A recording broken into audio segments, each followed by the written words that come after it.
Hey everybody, this is my 2021 Ninja 400. I've been modding the crap out of this bike ever since I got it, and I kind of want to give an update to basically all the mods I've done on this bike. From the transparent clutch cover on my Ninja 400 to my LCD screen that's all custom made, or ripping everything apart and putting it together. I want to give my take on it for anybody that might want to do this themselves or have looked into this online. So I was gonna sell this bike. I wound up not selling it. I actually wound up putting brand new tires on it. Right there, the Michelin, I think it's the Road 6s, I think it is. One quick update about the tires. I bought it online, got sent to me. The problem when you buy it online is you're gonna have to turn around and find someone to install it, and that's a lot harder to do than you think. I luckily found somebody not too far away to install these tires, but just a little food for thought. If you're looking to buy tires, make sure that whoever you buy can install it, or you have somebody that can install it. That's really important because it took me a while to find someone to actually get these on, but these are relatively new. I did it ride a lot during the summertime, but not as much as I like to because that heat wave was nuts. I still have my Leo Vinci. Once again, random thing out here. Let's get to the first main mod, which is my clutch cover. So I think I was the first YouTuber to really show off a clear clutch cover for a Ninja 400. Bought this on eBay. You can probably still buy this on eBay. People asked me, one of the questions was, the bolts, how did I prevent leaking? And the answer is, well, no matter what you do, oil's still gonna get burned from your bike. And in fact, my oil's a little bit low on this bike. Before I take it out for the next season, I gotta turn around and redo the oil on this because it is pretty low. But that is what it is. With that said though, just make sure you tighten all the bolts to spec. They're all tightened perfectly to spec. Get a torque wrench when you do that. I downloaded the Ninja 400. It was like a handbook that gave me like the specs on how much pound per square inch to put these in. I believe I put these two in also with that thread locker to tell you that you need to do that. So just make sure you do. I forgot which one it was. It was one of these or both of these. But you make sure you want to do that. During the winter time, you ride out and it's cold, this will fog up. But if you ride for a while, the fog will go away. During the summertime, it's not going to fog up whatsoever though. So that was the main one. Also, another thing is, get this for your battery. I have a lithium battery and this is really important. It's fully charged and now it's on auto maintenance. So get that. Get this little doohickey right here. You plug it right into here. Once again, real simple, easy stuff. Just leave it plugged in so you know your battery's good.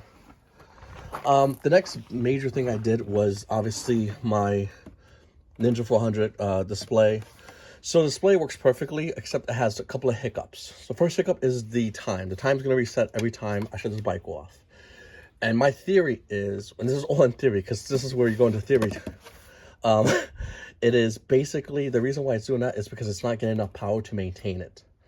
I do have the ABS light on because I have a wire connected to ABS, because this display is an ABS display off a Ninja 650, where the Ninja 400 has an analog, and this is digital, obviously. So what I might do, I'm not sure if I'll do it this summer, maybe next summer, or next winter, I mean, is unplug the ABS wire and add that wire towards the clock radio / wire. And by doing that, should give enough juice in this to, one, the ABS light won't always show up, and also two, the clock will maintain. So that's my theory. That's what I should have done. If I could go back, that's what I would do. I put a little piece of tape here, and obviously it went away. That's not good if it rains, that gets inside there. So another thing I'm probably gonna do is get a 3D printed thing and just pop it in here and have that covered up, because it's still this whole housing for this display is for the Ninja 400, obviously. So that's something important. So I'll show you it still works. Everything works perfectly still, besides those two issues. Once again, I'll just power it on, and you can see it right there. So this is a starting thing. It does shows the oil, shows the engine. All this is on neutral. Let me start it up. Once again, I want you guys to get a full look at everything. Actually, before I do that, probably should unplug this. Hold on. Okay. So once again.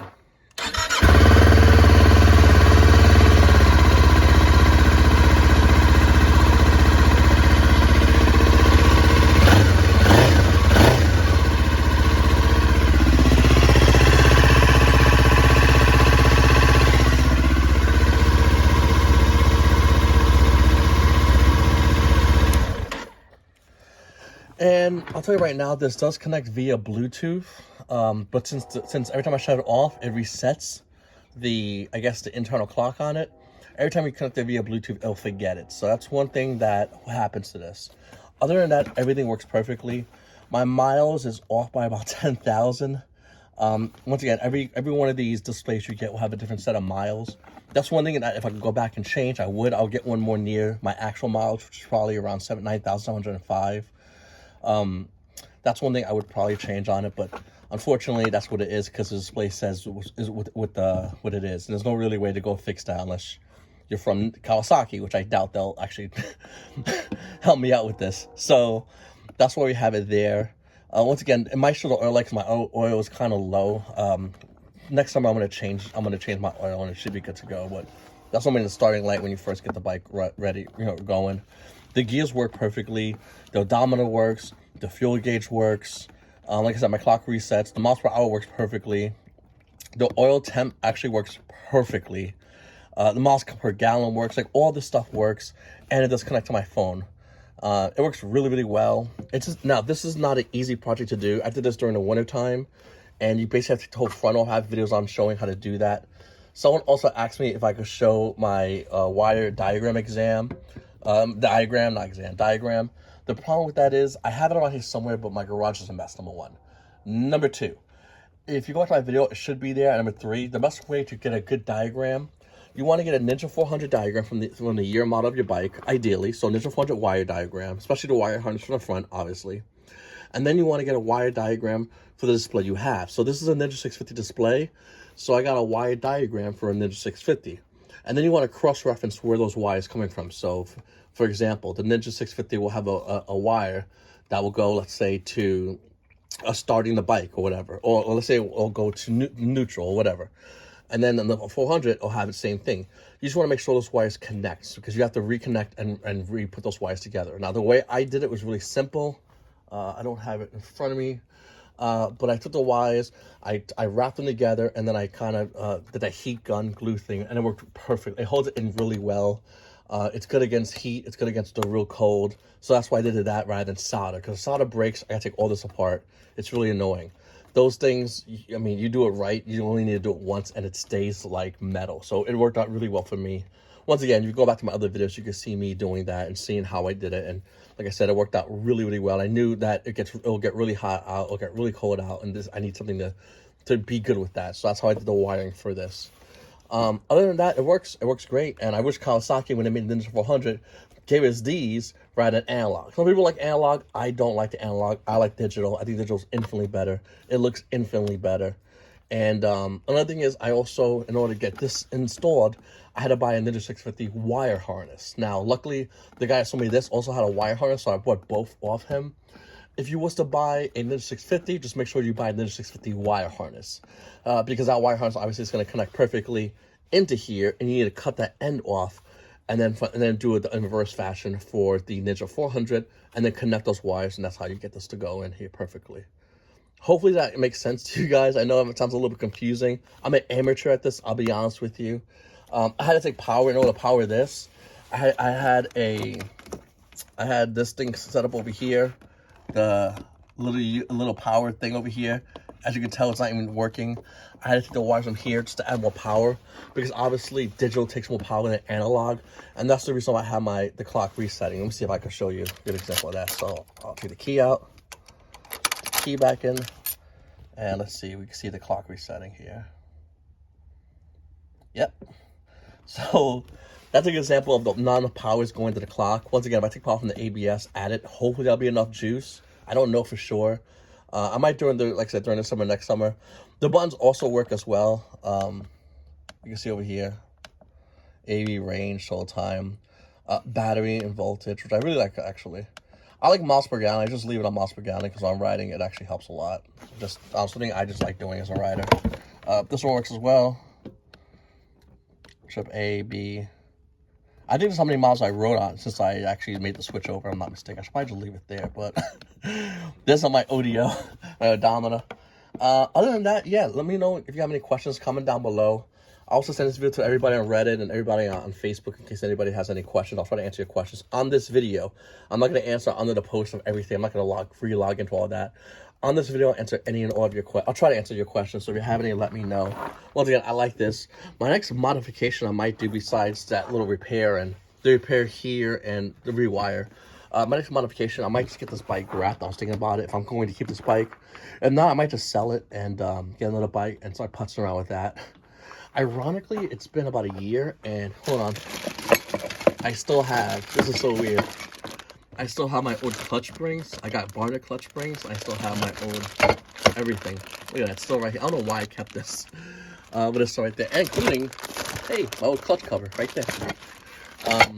This can be done if you have the time, if you have the patience, and you sit down and just learn everything first. That's one thing that I think helped me out the most. I like to rush into things, and I just took the time and patience to learn everything about like the wire harness, the wire diagrams. So when it came time to do this, I knew exactly what I was looking to do. I knew exactly what I was looking to cut and put together. And it still took a couple of tries still, because it's a little here and there. You still got to putz around with it. It's not going to go in the first time, more than likely. Other than that, though, the bike runs good. Here's on a view of the clutch cover. Once again, if I kept riding, it will definitely start fogging up. When it's warmer out, or when this warms up, that fog will go away. This is where I put the oil in. Use one of these bad boys to put the oil, to open this. Or on my bike, I have this right here. Oh, sorry. Let me know if anyone, if I'm the only one that does this. I have also Windex in here in case I get like bugs on my face when I'm riding. I usually use that to clean it. And then I have this. Which once again pops that. It also helps with like a lot of these things. I got these. I didn't put them all in. I actually have, hey, yeah, the box right there. I was supposed to put more of these in just to match the red.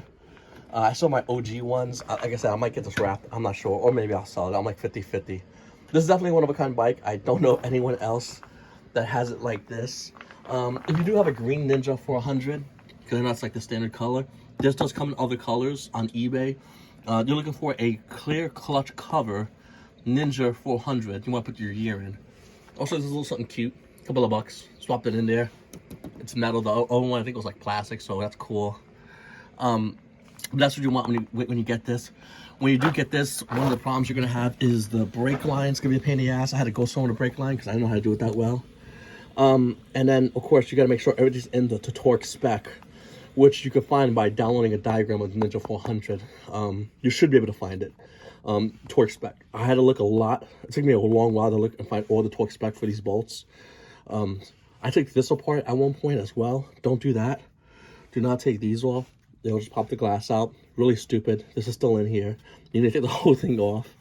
And your clutch plates, if you're going to change your clutch plates like I did, you do them. It's funny, little side story. I changed my clutch plates, and I did all this. I just had a guy do this. My guy wound up taking the clutch plates, reversing them, saying he fixed it, burnt out my clutch plates. So I had to buy more clutch plates to put in here because my mechanic's an idiot. And then I put this in here. I went back to the same mechanic, told him what happened, and he was cool about it. He like offered to like give me money for my clutch plates. He was like mad chill. I was just like, just get this working because I just want to ride this with this. I don't care about anything else. But yeah, I get a ton of compliments about this bike all the time. I get a ton of compliments about this bike all the time because of this. And for anyone that knows about Ninjas, this as well. Like I said, it's not easy. Comment down below. Let me know what you guys think. And yeah, I'll see you guys around.